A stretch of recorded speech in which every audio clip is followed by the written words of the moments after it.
WOVU LP, Cleveland.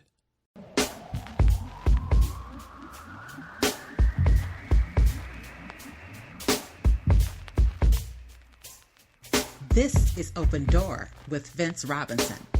In-depth conversations with people who are making a difference in the lives of others here and around the world. Culture is at the heart of who you are. Know your culture, find yourself on Open Door with Vince Robinson. Hello and welcome to another edition of Open Door with Vince Robinson. I have a very special guest. All my guests are special, but today we have a really special guest because he is a Cleveland radio broadcast veteran. His name is Harvey Zay. Welcome to Open Door, Harvey. Thank you, Vince. It's a pleasure. All right. So just a few moments ago, I was asking you about your place of origin, and just so happens that you're not from Cleveland, so all the way from Mississippi. Tell us about your start, your humble start in Mississippi. All right. Yeah, I'm glad to be from the same state as Oprah Winfrey and Morgan Freeman and so many other famous people. It seems like that's a state that produces a lot of great people. However, I moved away as a teenager with my parents. My mother and father decided to move to Detroit. And I suppose at that age I said I should go with them. So I lived in Detroit for quite a few years before going to college in Chicago at DePaul University. And I stayed there after graduating, got married. 3 great sons. They all grown and now very successful. And I started my radio career right in Chicago. Also, I went to a broadcasting school called Midwestern School of Broadcasting. And broadcasting was on my mind since I was in the 7th grade. You know how the teacher will ask you, what do you want to be when you grow up, son? And I said, I remember the voice I had then. It was something like this. It said, I want to be a radio announcer. She said, well, you could do that. You have to do something with your voice. Maybe you need a little training, but you should not give up that idea. So that's how it all started, Vince, down home. And then it continued in my mind because my parents said, you should really be a doctor. So in high school, I started taking science classes, biology, physics, mathematics more, and it didn't seem to be very exciting to me. So I talked to my counselor. He says, maybe you should get into more of communications, because he asked me if I wanted to take music. I said, yes. He says, well, you can't take both.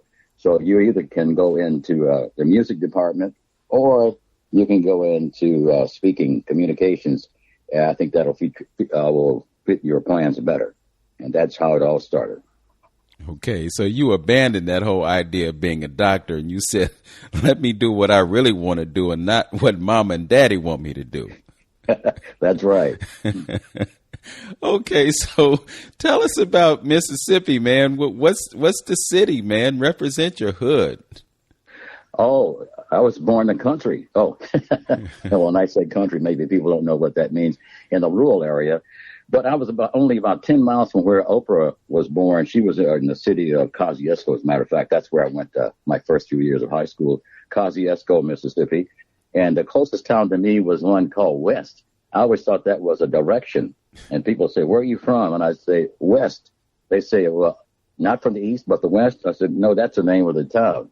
West Mississippi, right off of Highway 51. And they said, oh, okay, not too far from Durant. Durant was close. Winona was close by. And our area was called the Hills as opposed to the Delta. So that's the only area that I knew. And I really enjoyed my time there with so much freedom, so much sunshine, so much exercise. I even had to walk to school like some of the older folks. I started going to school when I was 5 years old, and I walked to school by myself. It's hard to imagine nowadays, but I had to go. At that time, it seemed like a couple of miles, but I understand now it was only maybe a half mile. So a good history there, I guess, starting out as a youngster. Yeah, that's a beautiful memory, and I relate to it so much, particularly in light of that voice change, because when you had it in your mind that you wanted to be a radio announcer, you probably didn't have a radio announcer's voice, but at some point it began to manifest. How long was it after you had that epiphany that your voice actually changed for you? Well, one of my uncles who lived in Detroit came home to visit us. I hadn't noticed it, but he said, "How you doing, Harvey?" And I said, "Oh, I'm doing great." He said, What happened to your voice? You sound like a man now." I was 13 then. But it changed so gradually, I didn't know it had changed. And then I started paying more attention to it. And then that was not really a signal for me to really pursue broadcasting, because I wanted to pursue other areas too to see what they were like. But that was the first time that I heard my voice had changed. And then when I saw people I hadn't seen for a while, they started to mention it too. So then the dream became more real, because I said, chances are I could do some broadcasting, but there were not many people that I knew, or anyone that I know, who was in broadcasting. We used to listen to an old station out of Nashville, Tennessee, WLAC, Nashville, Tennessee, with John Ricksburg, and we heard the rhythm and blues from there. Interesting. So you grew up, you were in your teenage years when you were in Mississippi, and then you migrated north, and it wasn't uncommon for folks in Mississippi and Alabama to go, I guess, due north and end up in places like St. Louis and Chicago. Was there an adjustment for you coming from a rural location in Mississippi and moving into such an urban area as Chicago, a place where a lot of folks migrated at that time? Oh, yes, there was a great adjustment, because I said to my father, I said, "Dad, you know, the people up here really talk different, don't they? They have a funny accent." He said, "Well, son, it's not that them that's talking funny. It's just a different accent from what you had down home, but you'll get used to it." So when I started going, I was in the 10th grade, age 15, and went to a high school, and it was close enough for me to walk. But I had some cousins who lived there too already. So we would go to school, and adjusting to wearing the kind of clothes they wore. And down home, we wore like overalls and denim shirts, those sort of things. But at my high school, they were wearing gabardine pants and dress shirts and things like that to school, and dress shoes. And my cousin said, "I think you probably want to just upgrade your wardrobe a little bit." It didn't take that much, though, because I was just excited about seeing new things and learning new things. But speaking-wise, my voice changed very quickly. I understand now why children learn languages so quickly. But it was only like a few weeks before nobody knew that I had a Southern accent, because we had a telephone there that one person in the family would answer, and I would always answer and say, "This is Harvey speaking," and I'd tell our residents and name and so forth, and they say, "Is this Harvey Zay?" "Yes." And they say, "Wow, you sound good."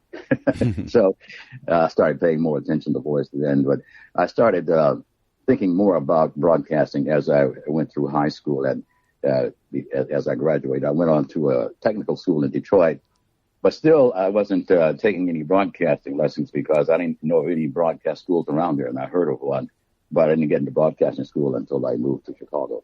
Okay. One other thought about your choices back then. You said you had a choice between communication and music, and you chose communication. I'm just curious what your interest in music was, in light of the fact that years down the road you became heavily involved in music as a personality, as a disc jockey, so forth and so on, and you had a connection to the Northeast Ohio Jazz Society, obviously. So what was your interest in music back then? Good question, because my main interest was broadcasting and not any particular field. So I was studied to be a newscaster, an interviewer, and the music was kind of like a side interest. Whatever it took to get on radio, I would do. So if I could have got an opportunity to be a newscaster, I would have done that. And so I just happened to get into radio. When I started in radio back in Chicago, one of our favorite DJs was a man named Daddy O'Daly. And Daddy O'Daly had a lot of fans. And sometimes when I talk about, too, what Daddy O did to help me as far as broadcast, but also just to have more fun in life. He had a club called the Fun Club. He had a writing club, a camera club. He had a softball league. He had a ski club. And he didn't have it until I talked with him, and he told me he was going to start a ski club. So then I said I want to be a part of that. But we'll talk more about the ski club, because I want to fully answer your question. When I started in Chicago at that time, African American radio was mostly jazz. It was not the way it is today. On that jazz station, the main station that most of the African American community listened to was that station that he was on, and it was mostly jazz. But he would throw in a little bit of Lou Rawls and people like that, rhythm and blues people. And finally, they started playing more when Motown came along. Then, of course, other stations came on the air, and that's how I got more variety of listening. But I never, even throughout my career, music was not my main interest. My main interest was communicating with people. And of course, I learned a lot about jazz because I've interviewed some of the best jazz people in the world, like Miles Davis, Count Basie, Ella Fitzgerald, Sarah Vaughan, Billie Holiday. All the way back there and a long time ago, I interviewed a lot of those people. Yes. And, it's interesting to point out that at one point, jazz was the popular music of the day, and then there was, I guess, a transition, and then we started getting into the rock and roll, the R&B, and some of that other stuff. But at the time that you were coming up, when people went to dance, they danced to jazz. That's right. Yeah. Yep, paradigm shifts, they happen all the time, and look at what we're dancing to now. It's so interesting, Harvey. I mean, the things that move people now, and I'm thinking more of the contemporary music than, some of the things that we grew up listening to. But some of it doesn't make a whole lot of sense to me. I struggle with it, but I'm sure that at the time that we were young, what we were listening to and what our parents were listening to were two different things, and they couldn't understand what we were all enamored about. Quite interesting conversation, and I want to dig into that transition from Chicago to Detroit. Talk about your educational experience, and eventually I want to get to your presence on the Cleveland music scene because, Harvey Zay has one of the most distinctive voices in radio history here in Cleveland. There are a few folks who really stand out. One of my other heroes is somebody that you worked with at some point or another, and that would be Miss Dee Perry. She has one of the best voices in radio, period. Not just Cleveland, not just Northeast Ohio, but in the country, and I would say in the world, because I just have so much appreciation for her vocal quality. But I put Harvey Zay up there in the iconic voices of radio here in Cleveland, and now I'm learning that your voice was present on radio in Chicago and Detroit. Great history, and we're going to explore more of it when we return. You're listening to Open Door with Vince Robinson on 95.9 FM WOVU, Burton Belcar Community Radio. We'll be right back.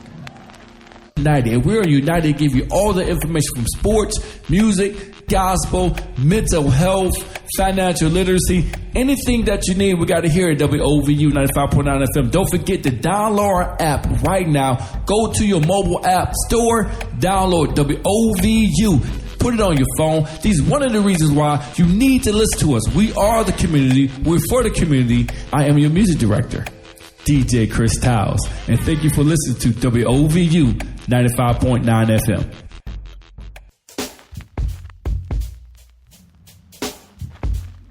WOVU LP Cleveland.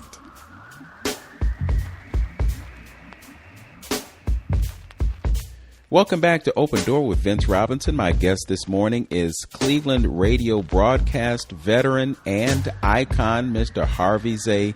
Welcome back to the program. Thank you. So we were talking about you moving from Mississippi, some town that I would struggle to remember. You moved to Chicago, you got involved in radio, and then eventually you got to Detroit. Could you talk about the birth of your radio broadcasting career? Yes, it's kind of the other way around. We moved to Detroit first. That's where my father took us from Mississippi. Mm-hmm. We drove there. I wasn't old enough to drive. I did help a little bit at age 15. But he drove all the way from Mississippi to Detroit. That's where I landed there when I was 15 years old in high school. I didn't go to Chicago until college time, and I moved to Chicago my second year of college to go to DePaul University. And then I decided to go to broadcasting school at Midwestern School of Broadcasting in Chicago. And then that's where I stayed until the 80s, and that's when I moved to Cleveland. Okay. So it was in the 80s that you migrated to this great city in the Midwest called Cleveland, Ohio. Yes. Yes. So you were enrolled as a student at DePaul University. What were you enrolled in, and what caused you to make the paradigm shift from that university experience into a broadcasting school?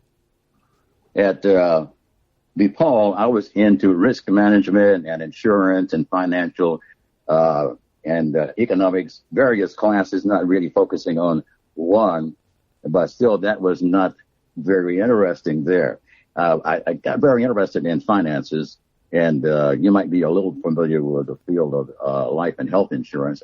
So while I was there at DePaul, I got my license to be an agent, and I found I really, really liked talking to people about financial futures and doing need assessments and those sort of things. So I did that part-time, but radio was still in my mind. But while I was in the insurance business, and I told the manager I was going to go to broadcasting school, and the job that they had me on, they said, you probably won't have time for that. Well, why'd they tell me that? I found time. And I was going at night twice a week. I believe it was Tuesday and Friday evenings after I was supposed to be from work. But sometimes we were supposed to work even after that. But anyway, that's when I started really focusing on my broadcast career while I was doing the insurance business.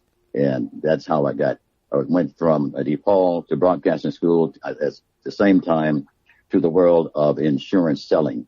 And by the way, I still have my license. Let me know later if you need some insurance. But okay, I'm not focused on that anyway. Yeah, interesting.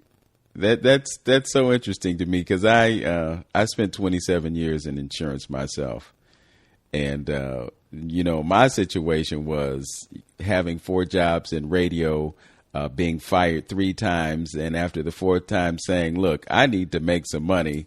Let me go get a job." I got the job, and I was stuck in that job for 27 years.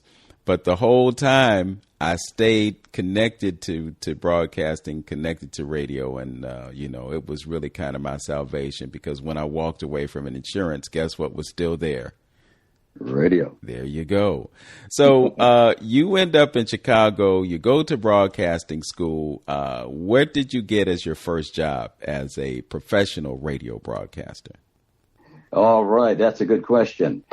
I was at the time I got my first job there in Chicago. I was actually employed by Allstate Insurance, and the manager of came through at that time. Allstate had booths in Sears store, and I was in the Sears store saying, "You're in good hands with Allstate."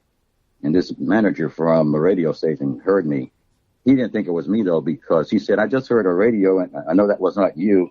Somebody talking about you're in good hands with." Who was that? And I said, "That was me." "You?" And I said, "Yes." He says, "Well, we're looking for an announcer. You ought to come down to the station and talk with us." And I said, "Okay." I didn't really go right away because the broadcast school, they'd already told me, you cannot start in a major city. Nobody starts here first on their first job. So I didn't think there was any really jobs opening for me professionally. So I didn't go. When he came back about 3 weeks later, he said, "I was serious. You should come to the station." I said, "Well, I don't think you'd be able to pay me as much as I'm earning here at Allstate." He says, "Come down and see." And when I went down to the station, he says, "Well, in order for us to pay you as much as you're earning, since you told me, we'd have to give you more than one job." And I said, "What would that be?" He says, "Well, in addition to being on the air, you would need to be in our sales department. And also we need someone to do remote broadcast." And I said, "Okay, let's see what we can come up with a figure." And sure enough, he showed me how much I would earn more than I was earning in insurance. And even as you know, in insurance, you can earn as much as you like if you work hard enough. But anyway, I said, "Okay, I'll do it." So I resigned from Allstate, which was not easy to do because it was really a good position. And I went down to the station, and he says, "Well, first," he kind of bait and switched me. He said, "First, we need you to go to the sales department for about a month to kind of get your feet so you know what our salespeople do. Then we'll put you on the air." And I said, "Well, that's fair." And that's when I learned how to rhyme a little more. So I went in the sales department. I liked that too, because I always liked sales anyway, as opposed to many people that I know. But I enjoyed being out there selling the broadcast time. And then when time was ready, my first job in radio, by the way, it was just outside of Chicago, in a little town you would never guess. This town's name was Harvey, Illinois. And that's where the station was located. And I started right there playing jazz music in the afternoon from like 3 until 6, until the sun set. It was one of those sundown stations. So then mine started at 12, and it went off about 4:30, 5 o'clock. But that was a good experience. I was the only one in the station because the station was at a remote location. So not only was I playing music, but I was answering the doorbell, I was sweeping the floor, and I was doing the newscasting. All that at this one station, my first job. But it was fun, and I enjoyed it a lot. Yes, it's amazing in that field. Just reflecting on my own career, I had a college degree, and I was being paid about minimum wage in my second radio job. My first radio job was at WKNT, and I was working there on a part-time basis. My second job was at WHLO in Akron, and they got me real cheap because the federal government was giving them a Job Training Partnership Act grant that paid half of my salary, which was a paltry $10,000 a year. But I was happy because I was doing what I went to school to do, and I was involved in the field that, brought me fulfillment in life. So it wasn't really about the money, it was about the experience. Obviously, you being at that station by yourself, you're like a kid in a candy store because this is your dream come true, even though you walked away from a lucrative career in insurance, in sales. That's right. Yeah. But yes. Sales is a 24/7 job. You're always selling, always, no matter what time of day or night it is. And, so it has That's its right. perks, but, and it can be financially rewarding, but it can take a lot out of you. Yes, indeed. Yes. So go ahead. I was going to say, I was at that small station in Chicago. I got a lot of experience from there, though. At that time, Ramsey Lewis was very famous, him and his trio. And I was doing emceeing shows in Washington Park and Jackson Park. They had like the jazz festival, the Grand Park Jazz Festival, things like that. So I got a lot of experience at interviewing and being an announcer, a master of ceremonies, and several of the big nightclubs and theaters there in the Chicagoland area. I remember one of my first MC jobs was to be an MC for Nina Simone. Some people remember her. You have to go kind of far back to remember her. And she got delayed at the airport. And the producers of the show said, well, after she was about a half hour late, they said, you go out there and let the people know that she has arrived at the airport, but she won't be here for a while. And being new, I said, those people are kind of upset right now. Are we going to give them the money back or tickets or something? He says, no, we can't do that. You just let them know that she's on her way, okay? So I went out and said, ladies and gentlemen, we are very sorry that Nina Simone is not here yet. She has arrived at the airport. She will be here shortly. In the meantime, just relax, have some popcorn or whatever you like, and we'll be back in a few minutes. So I ran backstage. And then about a half hour later, he says, looks like you need to go out and make the announcement again. When I came out, they started booing. I was not used to that, but I just had to get used to it. And I said, she's not far away now. We'll be back shortly. And sure enough, she came back, and then they started applauding when I came out the third time. So she showed up. But after that, being an MC at a jazz shows and other live entertainment was much easier because I got off to a rough start that day. Yeah. Well, it sounds like you missed your opportunity to do stand-up.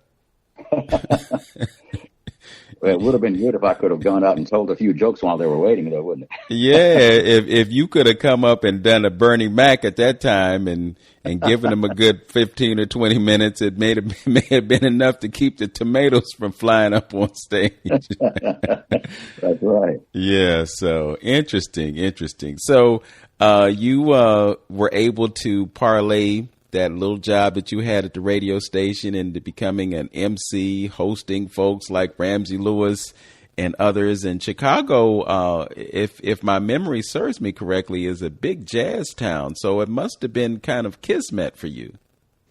It was really, really great. And the good thing about the station I worked at, amazingly, when I went down for the interview, he says, well, Chicago is a union town, SAG, Skilled Actors Guild, and they had to pay all of us at the station a minimum amount, which was that's what helped me to kind of replace that salary from insurance.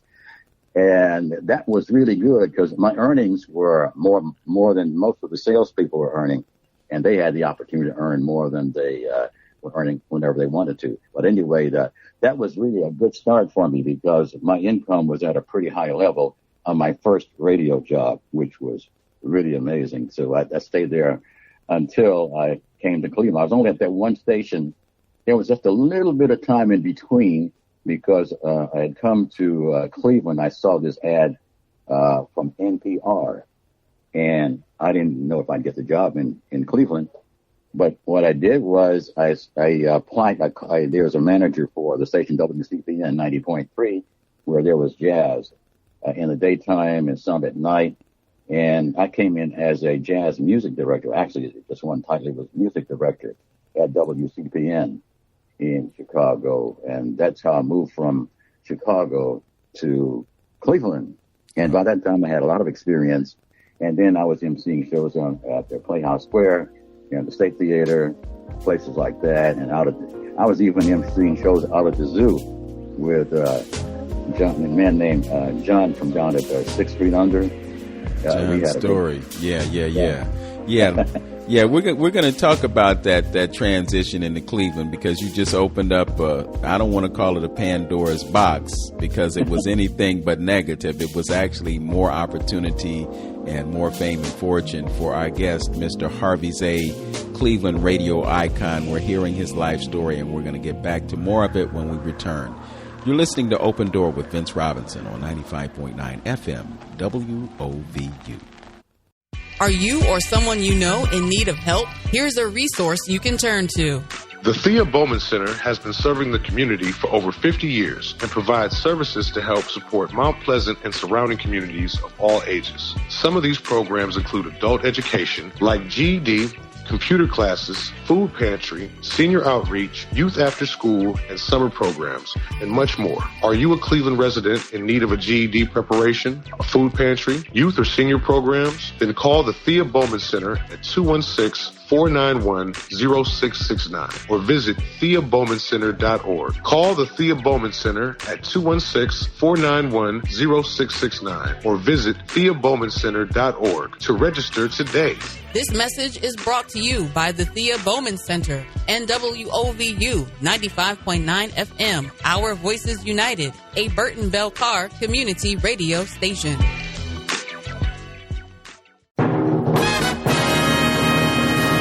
Hi, this is Ken Hawkins. Hi, this is Pinky. This is T.C. Lewis. This is Shantae Travers. This is Reggie Hayman. This is Bill Silverby Richards. If you're not listening to WOVU 95.9 FM, you're not in the mix. I'm Silverby, crank it up. 24 hours of golden.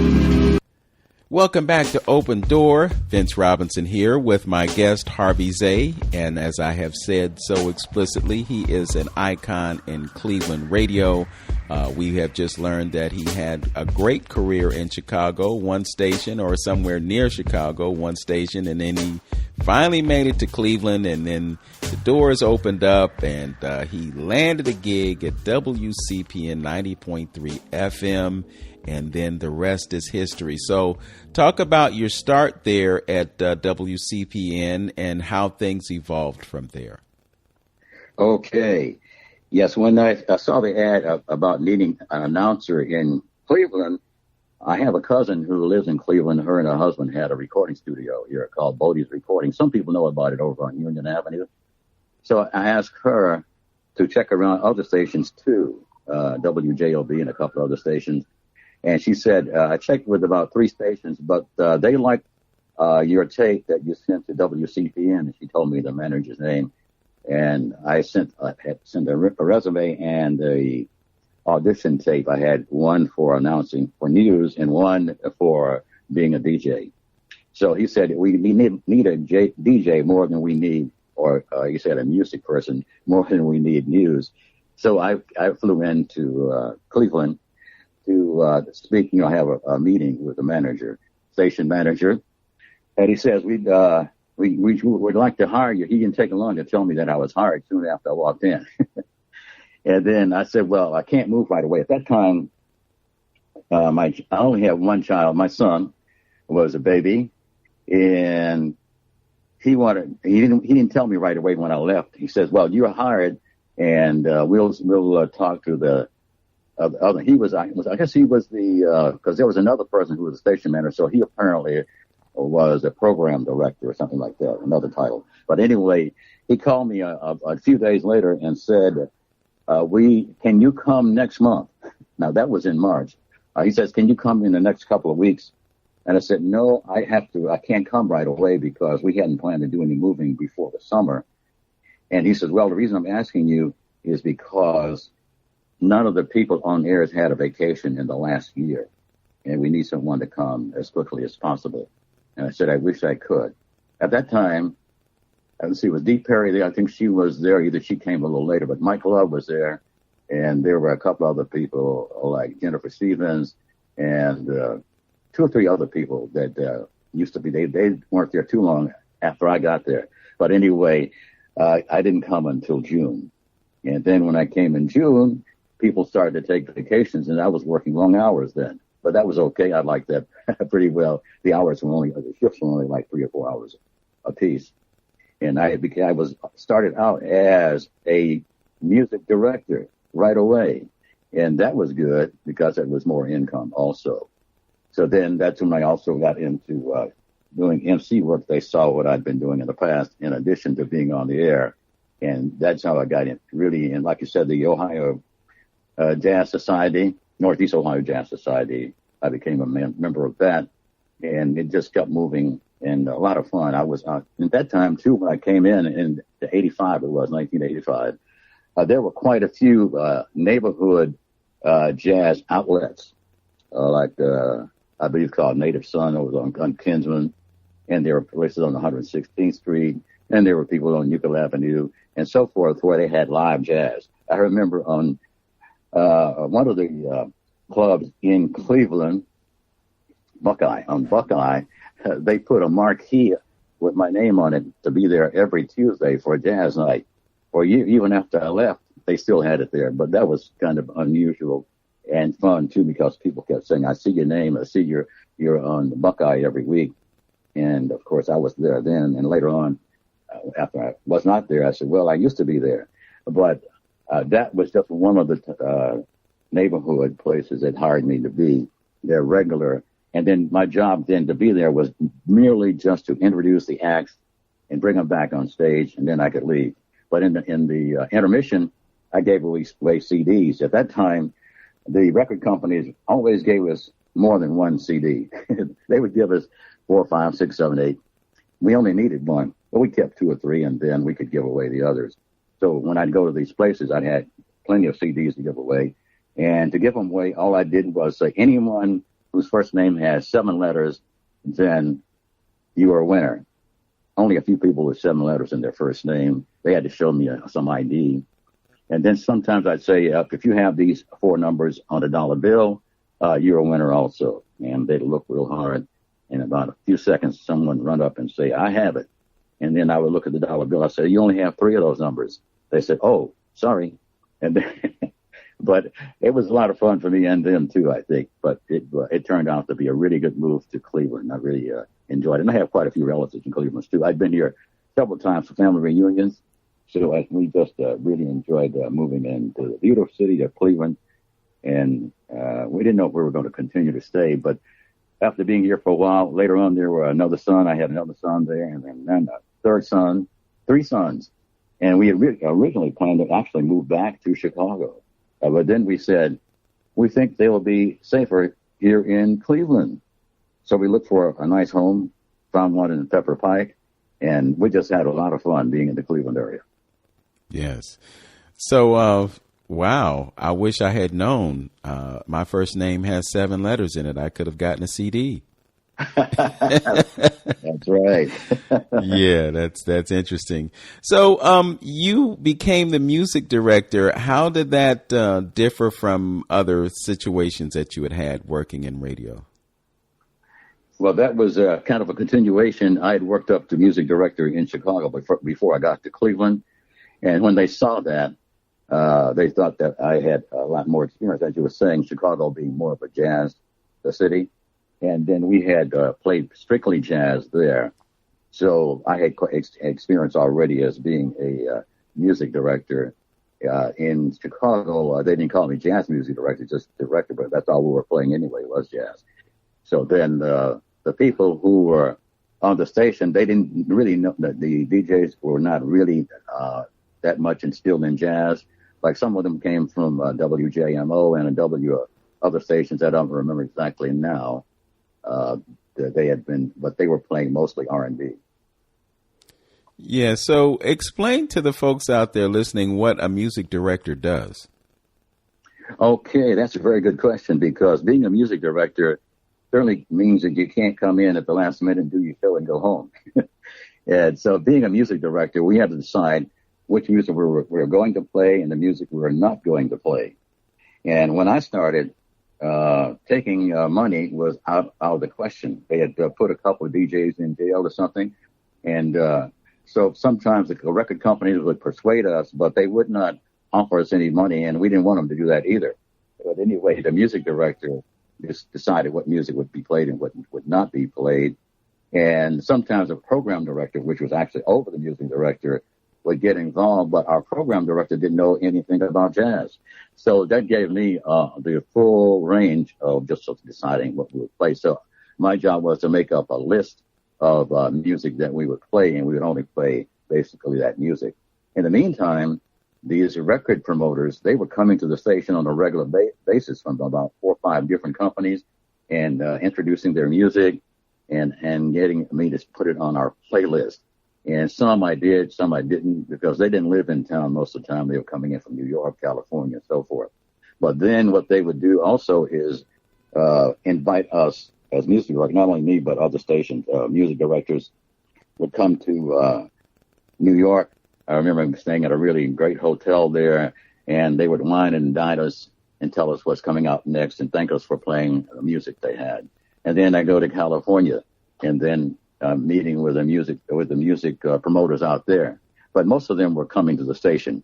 It was only maybe 4 or 5, so it was maybe one a day, or sometimes another might show up. But again, they were basically coming just to wine and dine us. And we didn't have to say we were going to play the music, but that was their way of getting more favor of us to play their music. But sometimes we didn't play anything that was not good, and we tried sometimes new artists that didn't go over well. But most of the music that we were playing were well-known artists. They were already well-known, and that's what kept us the fans happy, because we were playing music that they liked. And that was our first choice of selecting music that we knew that would get more listeners to the station. By the way, you might know that station was not a commercial station, so we had to have a good fan base, because our fans are the ones who contributed to the finances, the resources of the company. The money came in from people who subscribed as members for a year or so many months, and some for a lifetime, so forth. And part of my job, too, along with other air personnel, we had to, at least for a week at that time, we were on the air promoting people to send their money in. We do that in between records, in between interviews. But I don't know if you ever heard, we had fundraisers twice a year. Yes, and we still have fundraisers for a certain radio station here in Cleveland. We're not going to mention the call letters, but, that does still happen. I'm just curious about the direction that you took us musically in terms of your choices. We can recall that they were playing, I'll just call it traditional jazz for lack of a better way of describing it. But at a certain point, you were at for-profit station, not a non-profit situation, and it was a different type of jazz. What was your thought about maintaining the integrity of the genre of jazz while you were at WCPN? Oh, that's a good question. Yes, you're right. When I was at WCPN, we were playing basically traditional, we call it straight ahead jazz and original jazz and so forth. The jazz that came up all the way from the 1900s, early 1900s and so forth. And we didn't get into much what they call smooth jazz at that station. What happened was that the jazz people at our at WCPN, the fans, the news people were sending in most of the money, mostly all the money. And the jazz listeners were just patting their feet, snapping their fingers, but not contributing that much to the station. And has been basically that way with jazz listeners, generally speaking. Is sometimes many of the jazz listeners are in an older age, and they sometimes, if on the sponsor station that we had, I don't know if we can talk about, it's not on the air anymore anyway, but anyway, when I went to a station where it was sponsored, then the income was still low. The resources were low. The revenues were low with jazz fans. So we transitioned based on I transitioned. The station still continued to play some jazz, but very little when I left at night. And as a matter of fact, I could have stayed on at night, but I had 3 young sons, and I didn't want to work nights. So I had to fire them. In other words, I had to say no. And then I was hired at another station. It was way out in Elyria, but I could work daytime. Okay. So and then they were playing what we call the smooth jazz. Okay. So I had to change basically from what I was playing to, we had some traditional jazz, but it was mostly what we call new age or smooth jazz. And my still mindset was not, my reason for being in radio was not necessarily to be a jazz host, music host on the air. My main aim and enjoyment came from just being on the air. I didn't want to just do anything, but it just happened that jazz was one of my major interests, and I would have become a news announcer if necessary. Okay. But fortunately, I was able to stay with the music. Okay. And then the new music, again, it was not. I was not playing it because it's what we had. We had a lot more listeners listening to the smooth jazz than we did listen to traditional jazz. Okay. We're going to talk about smooth jazz when we come back, because this is really enlightening information, and I'm sure there are folks who are listening right now who do recall the paradigm shift. You're listening to Open Door with Vince Robinson on 95.9 FM WOVU. My guest is Cleveland radio icon Harvey Zay. We'll be right back. Hi, this is Ken Hawkins. Hi, this is Pinky. This is T.C. Lewis. This is Shantae Travers. This is Reggie Hayman. This is Bill Silverby Richards. If you're not listening to WOVU 95.9 FM, you're not in the mix. I'm Silverby, crank it up. 24 hours of golden.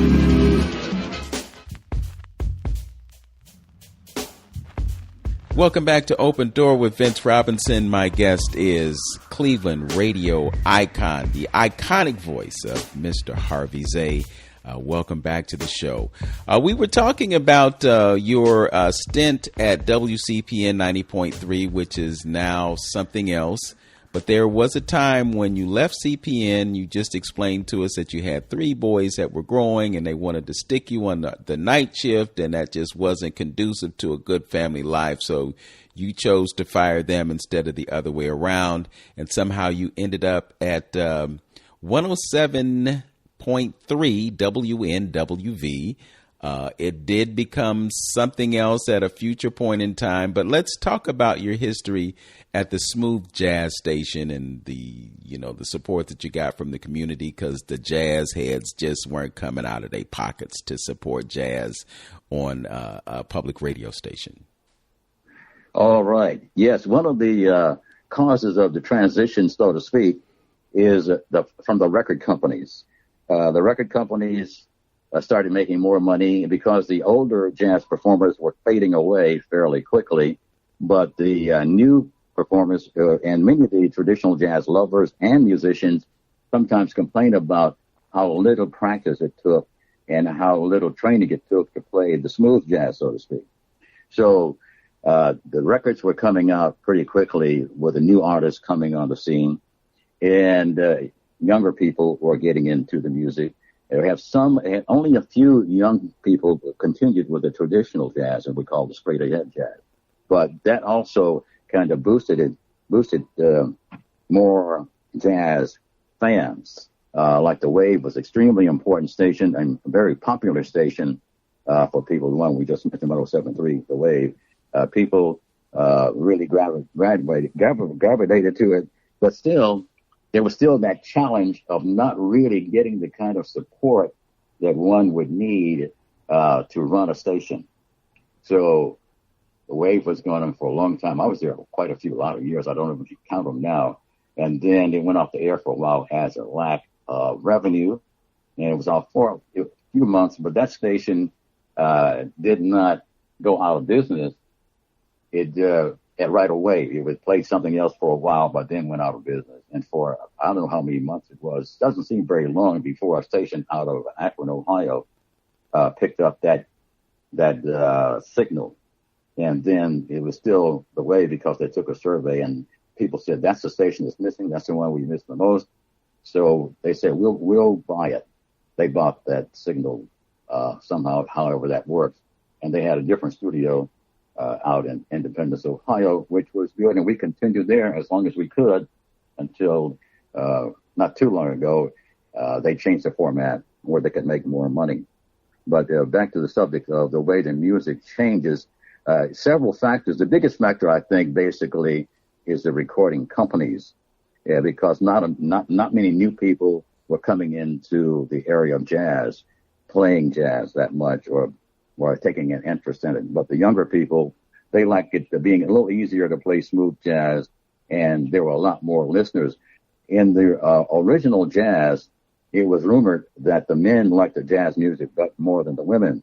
But almost every jazz show, for every man there was a woman or two sometimes. But anyway, the people who were pulling the purse strings, so to speak, are basically the ones that had an effect on the jazz. And of course, the record companies and the promoters, they really did a job on whatever they wanted to promote. It was seen to be very successful for them. What was your thought about the contemporary, the smooth jazz versus the straight ahead traditional form? Was it something that affected you in terms of your appreciation for the music? Or were you okay with the folks being able to play simpler stuff that didn't require as much training? All right. That's a very good question that many people in the public ask me that question. And what most people don't know in the listening world, they do not understand that a jazz music host is not really listening to the music. So we didn't really know exactly that much about. We knew the technical part and we knew the artist, but the sound, when we played a record in jazz, like when I went to the first station in Chicago and then moved to Cleveland and so forth, when we were on the air, we didn't listen to the music. It was not intentional, but we had to get the next record. We had those old 33 1/3 LPs, you might remember, and they didn't get stuck. The needle didn't get stuck until we had to go to the restroom or something. We come back and it's playing the same thing over and over. But when the music was playing, like the listener was just popping their fingers and having a good time. But we were in the station hustling to get the next record up and getting it queued up and then answering the telephone. We still had to do that even when I was at the first station in Cleveland. I had more than one duty. So I was not the listener would think that I was a die-in-the-wool, straight-ahead jazz fan because that's what I was playing. But I wasn't playing as a fan. I was playing as a program producer. So that way, when the music changed, when smooth jazz came out, well, I was still basically in the same mental level, mindset of music, is that the people were enjoying it. And many times they will say, what was that record you played last week around 10:30? And I said, who was the artist? They said, I don't know. And then they said, I said, what does it sound like? And then they would hum a tune. I said, that doesn't sound familiar. But Later on, we started keeping a more of a record of what we played and what time. Matter of fact, we had like a playlist that we put on the website after the internet became so popular. Mm-hmm. But basically, the question you asked me, I was not working in the field as a fan, but more or less as being a successful producer of music on the air. So in essence, you were more of a programmer than you were an enthusiast. Yes. Yes. So we've talked about how you went from that station in Illinois to finally landing in Cleveland, and then you had this illustrious career at the public radio station, and then you get to the commercial station, and then it goes through all the changes that it went through. Could you talk about life after WNWV? Yes. I'm glad when we first started this conversation, we talked about an insurance business, and I still have an insurance agency now. I'm specializing in the Medicare field with the elderly people, and by me being one of them, of course, I don't feel like it, don't look like it, don't sound like it, but I do identify with them and the Medicare. So I'm a consultant and an agent, and then of course I do some investing and things like that. I have a busy life, really busy, basically with this insurance and something else I do. What is it? Oh, I started a travel business too. So I'm a travel agent, and I'm also a recruiter for a travel company. So every day is filled. I don't really have too much time to think about the past. I'm so focused on the future and on what I'm doing now. And most people my age are retired already. But what I'm doing is not like work. They say if you like what you do, you never work a day in your life. I found that to be true. So I'm enjoying life now. Back to one of my first loves, of course, that is salesmanship. I don't know a lot of people who love sales, but I certainly do because I like communicating. I like being clear with people, and I like to understand people. I like listen to people. I learned to be a better listener than I am a talker because my people in my insurance office, some years ago when I was just working insurance by myself, they say, I don't know how you sell anything. You don't talk. I said, I don't talk here in the office, but when I'm in front of a prospect, I talk enough to get the sale made. So I'm still enjoying that thrill that good salespeople like when they help someone make a decision that's going to help them. Yes. Well, one of the most important things about communication is listening and listening actively. I think it's a lost art. It's like people have conversations and it's just so important for them to say what they have to say. And hearing what the other person has to say kind of gets lost in the process. So kudos to you for having that great understanding and being able to translate that understanding into successful sales techniques. You're involved in so many different things right now. Are there any specific places, in light of the fact that you do have a travel business, or any specific places that are your favorite places when it comes to going somewhere to get away from Cleveland? Yes. That's a very good question. I really enjoy Jamaica. I've been there 2 or 3 times. My group is going there again early next year. And we've been places like Mexico. And I've done a lot of cruising, too. So I like cruising and then stopping like in the Bahamas and the Grand Cayman Islands and places like that. And I also like skiing. I don't do a lot more skiing now. We didn't get a chance to talk about that much. But I'm a downhill professional. Well, I shouldn't say professional. I've won a lot of trophies, though, for being a skier. So I used to do a lot of skiing, but I've been to a lot of places. I skied in Europe, the European Alps, and all of the Rockies from Colorado up to Montana. So I like that. And then I hadn't been to the West Coast much, but the travel business has taken me to San Diego, to Los Angeles, and, of course, to the East Coast. They call the DMV, Washington, D.C., Virginia, all out there, and then to Florida. Going through Florida to get on the cruise ships has been nice. Fort Lauderdale, Miami, so forth. So I've been a lot of places out of the country as well as in the country. I'm not doing a whole lot of traveling now, but I have some trips planned for next year, and I plan to help a lot of other people go places where they want to go. Yeah, that's amazing. From a small town in Mississippi to being on a set of skis in the Swiss Alps, or sitting on the beach in Jamaica enjoying some of that great Jamaican rum or whatever else you enjoy while you're down there. Mr. Harvey Zay, it has been an indeed pleasure to have this conversation with you finally at last. And now we know so much more about you than we did before. Thanks for being my guest on Open Door. Well, the pleasure's been mine. And for a person who can conduct good interviews, I'd say you come in right at the top. Thank you, my brother. I appreciate it. And I appreciate all of those who are listening right now in our listening audience. As always, know yourself, love yourself, be yourself, make today your best day, Cleveland, and the rest of the world.